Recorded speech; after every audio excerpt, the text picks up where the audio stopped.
আসসালামু আলাইকুম ষষ্ঠ শ্রেণীর শিক্ষার্থীরা, আশা করি ভালো আছো। আজকের এই ভিডিওতে আমরা জানব তোমাদের বাংলা দ্বিতীয় পত্র বইয়ের অষ্টম অধ্যায়ের অভিধান যে পাঠ রয়েছে সে পাঠের বহুনির্বাচনী প্রশ্ন সমাধান। পৃষ্ঠা হচ্ছে 62 এবং 63 নং পৃষ্ঠা। চলো আমরা সমাধানে। তো দেখতে পাচ্ছ প্রথম প্রশ্ন, শব্দের সংগ্রহ জাতীয় গ্রন্থকে কি বলে? উত্তর হচ্ছে অভিধান। এরপর বাংলা ভাষার অভিধান রচনায় প্রথম চেষ্টা করেন কে? এর উত্তর হচ্ছে মানুয়েল দা আসোসপসাও। এরপরে প্রশ্ন, বাংলা পর্তুগিজ ভাষার শব্দকোষ গ্রন্থের রচয়িতাকে? এর উত্তর কিন্তু এখানে দেওয়া নেই।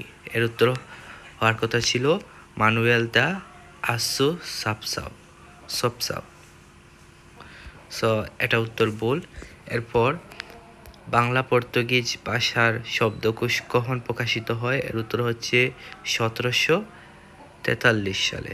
এরপরে প্রশ্ন, রামচন্দ্র বিদ্যাবাগীশ প্রণীত অভিধানের নাম কি? উত্তর হচ্ছে বঙ্গভাষা বিধান। এরপর বঙ্গভাষা বিধান কখন প্রকাশিত হয়? উত্তর হচ্ছে 1817। এরপরে প্রশ্ন, অভিধানের শব্দ সাজানোকে কি বলে? উত্তর হচ্ছে ভক্তি। এরপর অভিধানে ব্যবহৃত বর্ণনাক্রম কোনটি ঠিক? উত্তর হচ্ছে ঘ নম্বর। এরপরে প্রশ্ন, যুক্ত অক্ষরের বর্ণনাক্রম কোনটি ঠিক? উত্তর হচ্ছে খ নম্বর। অভিধানে ব্যবহৃত বর্ণনানুক্রমিক শব্দ কোনটি ঠিক?